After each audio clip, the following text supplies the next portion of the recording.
On today's show, the guys are talking back to school. We've got our featured artist of the week and more. That's up next on EduTech Guys. EduTech Guys Radio. Radio.edutechguys.com. The opinions expressed on the site and its programs are those of participants and not intended to and do not necessarily reflect the opinions of any specific educational entity, sponsor, company, state, or government agency. There we go. Welcome to the show. Holy cow, ladies and gentlemen, it's a madhouse. Things are a little crazy. It's off the hook, off the chain, off the tracks. Completely. Welcome to the show. I'm David Henderson. Hey, and I'm Jeff Madlock. There you go. Awesome. Thank you guys so much for tuning in and listening to EduTech Guys Radio. Yeah. It's going to be a great show. Hey, check us out on the web. You can go to www.twitter.com/edutechguys. You can also visit just www.edutechguys.com, and you can find us right there. Drop down to the bottom of the page. You'll find a nice little form you can fill out to get in touch with us. Also, just join our site. You can become a member right there as the pop-up annoys you 30 seconds in. Also, if you're looking for us on social media, just go out to Google, type in EduTech Guys, and I bet your bottom dollar. Boy, I've said that twice now. You have. That's twice in a row. You got Annie on the brain. I got Annie on the brain. I hope she's okay. Anyway, it's deja vu from last week's show. So anyway, check us out on the web at Google. Type in EduTech Guys. You'll find us. We're out there. Instagram, Facebook, Google Plus, everything. We're all there. You know what they say about deja vu? What's that? Glitch in the matrix. It's a glitch in the. Did you see that cat walk by the door twice? I did. Peed on my foot. You think I would have moved the second time? Hey, we hope you're having a great summer out there. It's hot. It is way hot. I don't know. I guess it also depends on where you are, but man, is it hot. Definitely. It's definitely hot here in LA, Lower Arkansas, where the temperatures are a cool low to mid 90s. And we're actually supposed to have a cold front come through so that the highs will then be in the upper 80s. Now we're talking upper 80s. That's beautiful. Those were good years, the upper 80s. I graduated in the upper 80s. I did too. Hey, wait, I just realized I just had my 30th classroom reunion. So you did too. I'm sure I did. And you didn't go either. I don't. I didn't either. No, I don't. Yeah. I don't partake in such events. Yeah, that's a little. My issue is this. I moved around a lot, especially in my high school years. I went to 9th grade in one school, 10th grade in another, and then 11th and 12th grade in the school that I graduated from. I mean, I know some people, but Facebook has fixed a lot of that. That's true. I've actually reconnected with a lot of the folks. So why show up and just talk about the pictures you posted on Facebook? That's how I was. Hey, it looks like it looks like you guys had a great reunion. I saw all the pictures on Facebook. There you go. That's right. Saw it on the social media. So, funny. We saw it on the line. On the line. So, yeah, you're exactly right. That's really quite interesting. But yeah. So there you go, man. Well, cool. Now, on today's show, we're going to talk about back to school. It's back to school time, and welcome back. For a lot, especially in our state, it's 2 weeks away. Yeah, man, it is, and it is snuck up so quickly. I mean, it's I don't know. You hear that a lot. Oh my gosh, it's all of a sudden it's here, but it really is. I just, in fact, we were talking about this in the office earlier. I was talking with some of my coworkers, and we were talking about how it was just New Year's, and we were talking about, how long it was going to be before summer got here, and then summer was going to last forever. Where I work in my regular day job, we are a service agency, and we provide workshops, professional development, that type of thing for teachers. And so summer is really our busy time because that's when we're doing a lot of the training and that kind of stuff. So we figured summer was going to last a long time because there's so much going on. And instead, I mean, we're 2 weeks away from school starting again. It's almost here. Wow. I know, it's kind of freaky, isn't it? It is freaky. So why am I? Don't show me doing that. But yeah, so let's talk. You're right. It just snuck up. And in my job, the tech end that I'm in now, I think that's the part I hate over these past, what's 25 years? Is that a century? No, it's a quarter century. It's a quarter century. Thank you. Boy, I've lost my mind. You have. Yeah. So, you know, in my job, the weird part is that every time this year is when the big bulk of workshops kind of hit, Yeah. right before. And inevitably, my people come back and they want something new now.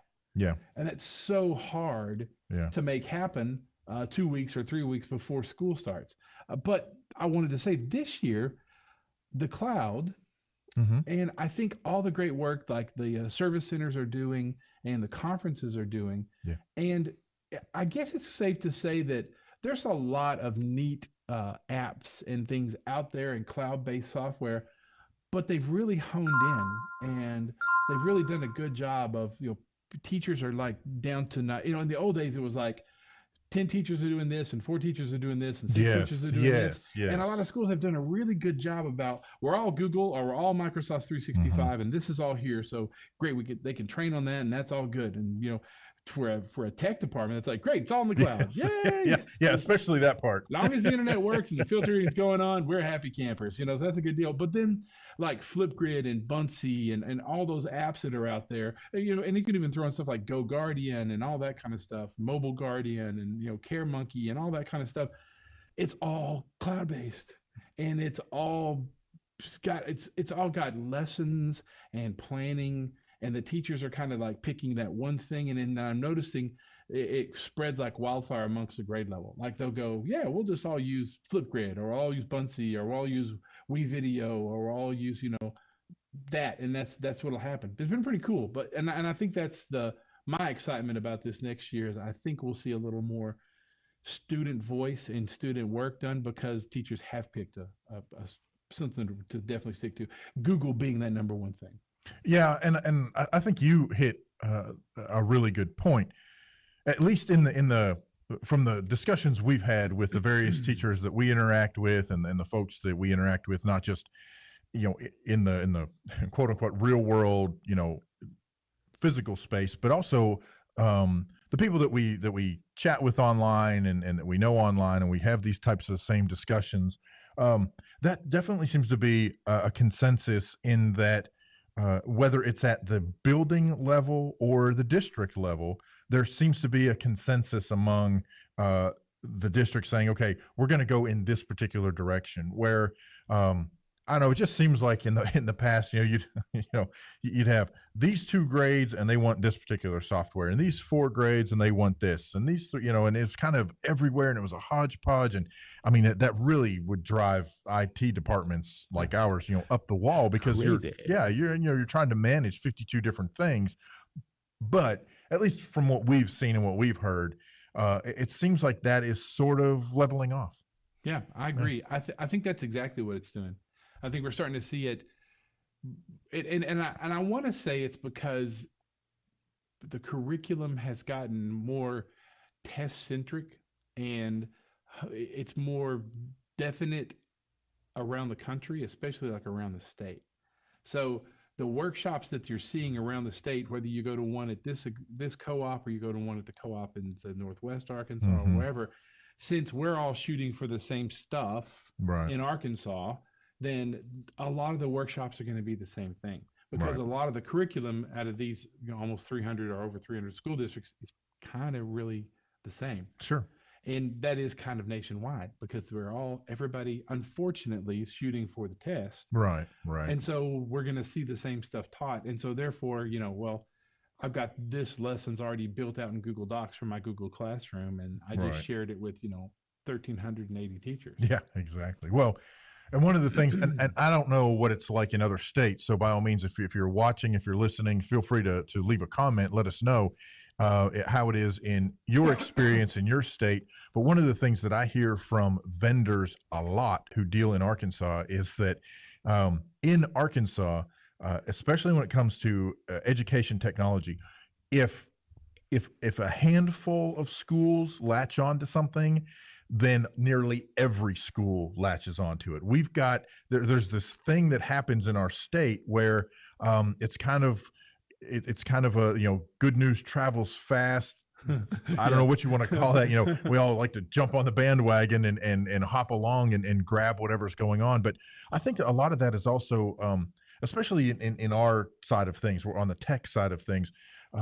we're kind of not necessarily a close knit group, but by the same token, we're kind of a close knit group. I mean, we've got various lists and forums and those types of things that we participate on. But we also see each other at least once or twice a year. We get together, we talk about things. We have really deep discussions about the things that the schools are doing or are wanting to do, are looking at doing.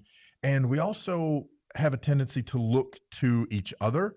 So if I'm interested in, say, installing a VoIP solution, then I'm not necessarily going to jump out there and just buy one. I'm going to find out what are other people using, what do they like, what don't they like. And we're really good. I mean, we really are. We're really good about being perfectly blunt. Yeah, I bought this and it was no good at all. Or I bought this and we love it. And the same thing with education, technology, services, and software. We're using software XYZ and my teachers love it. Oh, we tried, software ABC and, our teachers didn't care for it after the first year, or things were really great at first, but then, or it took there was a long learning curve or whatever it is. We're really good about sharing that stuff out. So I'm hoping other places are like that, but it all goes back to what you were talking about before, where it seems like this year a lot of folks are on the same page. Yeah. And I think that's true. I think everybody's kind of realized, oh, hey, these schools have been using this now, and I need, especially, I think that's true. And I saw that at ISTE, and we saw it at HISTE, and we saw it up in Springdale at the Innovation Institute. A teacher goes into a presentation or a workshop or a session, and there are 30 people in there, and they're talking about the what's the Spheros, or they're talking about maybe Prodigy Games or whatever. Right. And in that room, the group from City X says, yeah, we've been using that and we love it. And that's like, wow, yeah. I know that city and they're using it. Right. So it gives it that extra little bit of oomph, and then they can go back and say, well, yeah, I think that's true. It's, as teachers have had to change in the classroom because of the web, they're no longer the sage on the stage. And I think that's also what that's done for them, is it's also allowed them to be open to what other schools are doing. Because for a long time, teachers were very guarded about their curriculum was better than the next school's curriculum, or their curriculum was different. And some of our tech coordinator friends, we talked about this last time, we're the same way. But I think we've all changed now to where, nah, man, if that's what's working and I know about it, then I'm going to do it.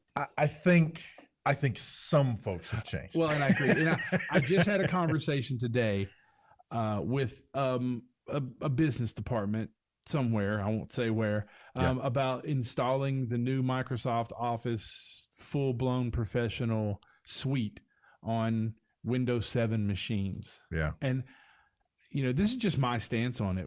Really? Yeah. I mean, what are you doing to yourself and to your kids? I mean, it's not happening. Yeah. I mean, they're not going to do that. I know kids in schools around the country that use Google Docs to write their papers or do their homework, and then they have to copy it into Word so they can turn it in, because the teacher will not accept it if it's not in Word. And just today was a memo. Well, there's some new stuff to put on the websites in the state, of course, and they said please make sure it's available for download in a PDF doc. And I was like, why in the world would you put something up, first of all, in a specific format, Word? Yeah. Next, that always gets me about, why would you put something up that's editable? Yeah, well, and that's the thing that gets me. I do not like putting any kind of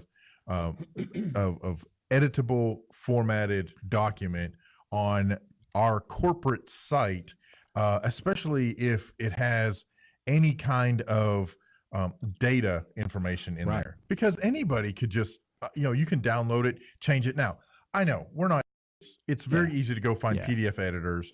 I get that. I understand. But at the same time, but by the same time, the average user who comes along isn't most likely going to have one of those, but still might be likely to have Word and to change a few things if they wanted to. Now, again, part of that is also depending on what the data is there, what the document is.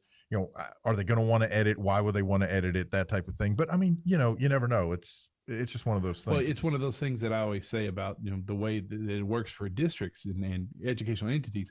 We put something online and we're guilty until proven innocent. Yeah. Yeah. And so for us, if someone changes something and then says, well, this is what I downloaded, Right. and this policy says this, our job as the educational entity is to prove that that's not what we put up. And that becomes hard. Right. Well, no, we didn't. This is what we had put up there. Well, can you show us the original document and the digital timestamp and the blah, blah, blah? Yeah. And that just creates more work. If it's a PDF, we can just say, no, that's the PDF we put up. It's a PDF that's always been there. You can look at the date on it. That's what's been there. Yeah. Yeah, exactly. I think because metadata can be changed on Google Docs and stuff like that. Well, And, yeah. I mean, it can be changed on any of the, and on. I mean, if you know what you're doing, it's kind of like, look, it's kind of like locking your house, right? Yeah. You're keeping out the people who don't necessarily really want to get in your house. But if somebody really wants to get in your house, they're going to get in your house. Sorry, but I like that. If they want in your house, they're going to get in there. You better lock the doors tonight, just saying, you can get into Windows. You can, sure. We know. We both know. Look, worst case scenario, the dude We've had grabs to a falsify data chainsaw. before. Dude grabs a chainsaw out of your shed and cuts through the side of the house. That's really funny you would say that. I use a chainsaw when trying to hack into PDFs. New app name, Digital Chainsaw. I was just PDF going chainsaw. to say, I have an app for that might be a little less intrusive and a little less unwieldy than a chainsaw. So sorry, we got away on metadata. What we were really talking about is getting back to school, and it looks like folks have really got their eggs or hens, chickens in a row, chickens in an egg in a chicken. Who came first? I don't know what I'm talking about. Bigger than a bread box. But no, it really looks like teachers have got a great plan together, and I think school districts are looking a little more solid. I think so too. I would tell you what's really frustrating, and I can tell this from experience that I've been working through with a school district. They have their plan. They have the exact idea what they want. They know the exact materials they want, the whole 9 yards. However, the particular publisher involved isn't ready for the rollout. So they're buying into this program that they want to roll out, and the teachers are excited about it. They hope the students are going to be excited about it. The publisher's like, yeah, we're not really going to be ready. We thought we were going to be ready when you bought it, but we're not going to be ready. So that's very frustrating. How does that work? I mean, that's interesting that they're not ready. It is, yeah, I agree. I mean, I don't know how that works, because it blows my mind that's how. This is how companies operate. And that falls right into something we've always fallen into for years, is that teachers come to workshops and they get excited about something. Mm-hmm. And if it doesn't work when they go back to use it, or in this situation, it's not there. Right. It pretty much, especially if it's summer workshops, summer prep, going into a school year, doesn't work, not there. It puts a damper on the whole year. Oh yeah, I mean, you're talking about probably in some places completely kills the right. That's what I was going to say. So you either lose the steam and lose the momentum of what was going to happen, or you completely, it completely shuts it down, puts the brakes on it, and they will never touch it again. Yeah, you're exactly right. That's bad news. It is bad news. So listen, if you've got some stuff out there that you'd like to share with us, keep going. That's great. I like a little background music. If you have God of our fathers. Now listen, if you've got some stuff you'd like to share with us about your district, or things that you're getting ready to do this year that are new and exciting and innovative for you. Yeah. Anything from maker spaces to you name it, 3D printers, you got it. Whatever is going to get your people hot and bothered under the collar, let us know. All right. And you can always get in touch with us. If you'd like us to come out and show you some really cool stuff, we have some really cool stuff. If you want to get your people hot and bothered and your kids really excited, we can show you some neat stuff that has to do with things like you see right here on the show. Yeah, absolutely. Every Wednesday. We can make it happen. Hey, what do you say we drop out to a little music? Hey, it sounds great, man. We've got some Nick C for you. He's a guy out of Pittsburgh, and he's got some really cool stuff. And this is Completely Yours on EduTechGuys.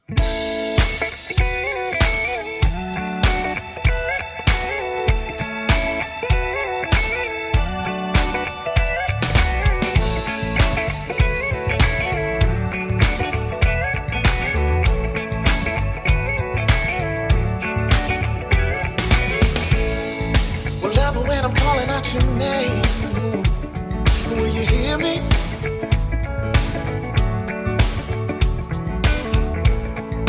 'Cause honey, I'm just vibing on your energy. When you're near me,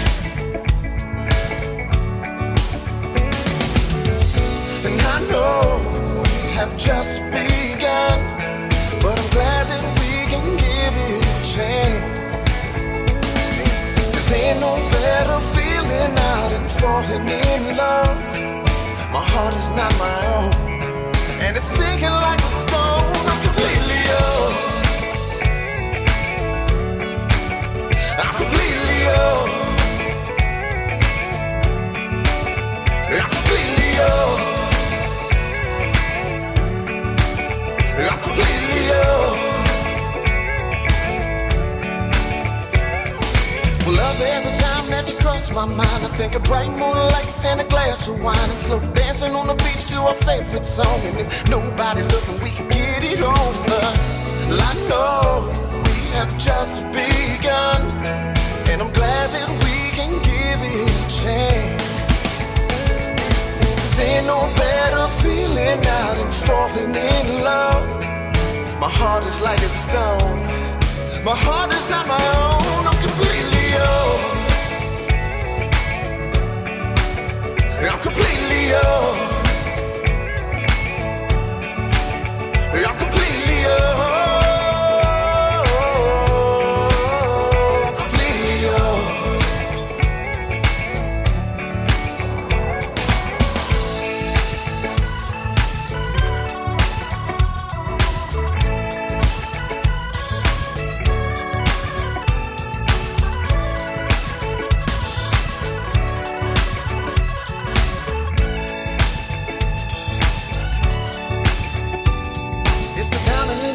When you look at me, the way my hair stands up when I hear you speak, the way my legs turn rubber when you love me down. I said, hey, little lover, can you hear me now? Well, I know we have just begun, and I'm glad that we can give it a chance. 'Cause ain't no better feeling out and falling in love. My heart is not my own. It's sinking like a stone. I'm completely yours. I'm completely yours. I'm completely yours.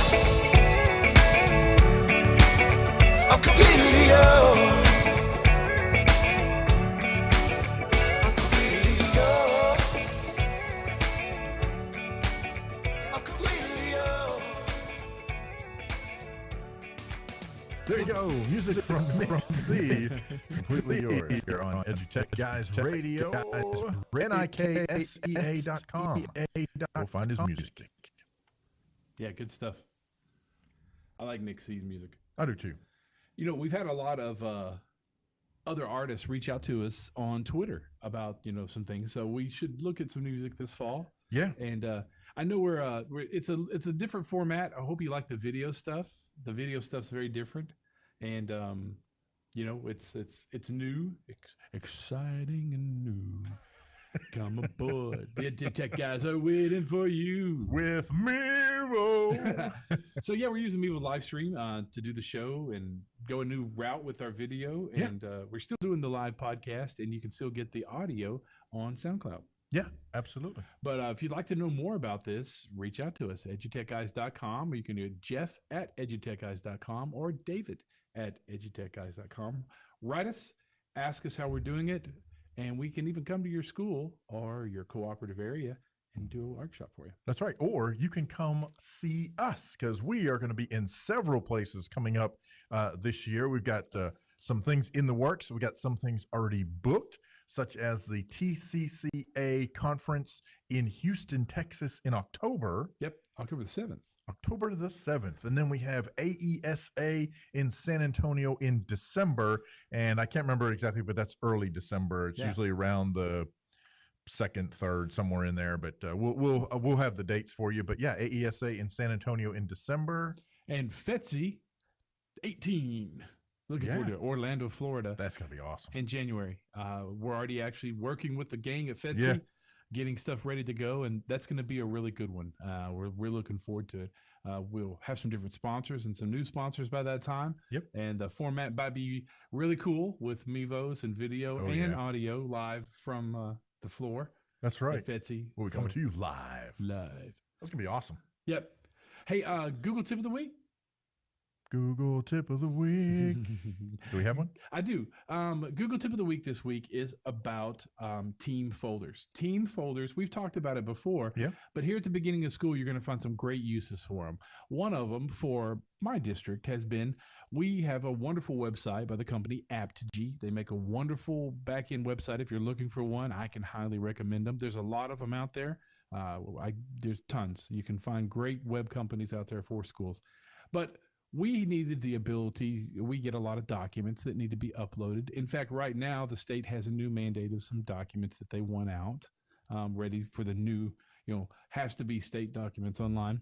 But you don't always want to give a lot of people a lot of rights to post stuff to a website. So I created a team folder in Google that just says web upload folder. And the cool part about that is that it has just the people in it that from those campuses can drop anything that needs to be uploaded into that folder.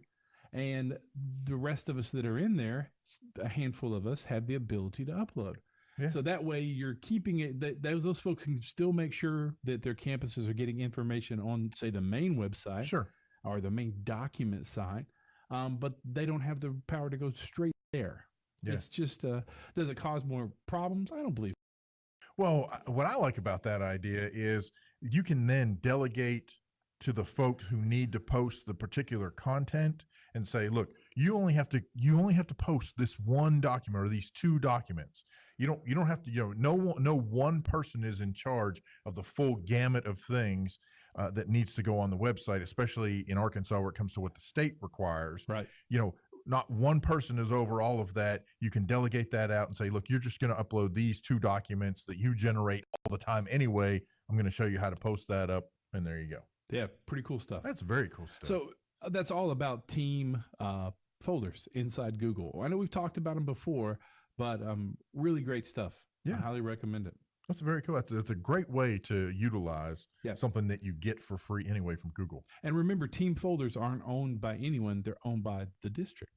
So those people can come in and go and change, and it doesn't have to be the same person all the time. You don't own me. Listen to you. Don't listen to me. Hey, well, it's been a great show. It has, man. Thank you guys so much for listening, for watching. We appreciate it so much. I'm David Henderson. Hey, I'm Jeff Madlock. We'll see you next time. You've been listening to EduTechGuys Radio, radio.edutechguys.com. The opinions expressed on this site and its programs are those of the participants and not intended to and do not necessarily reflect the opinions of any specific educational entity, sponsor, company, state, or government agency.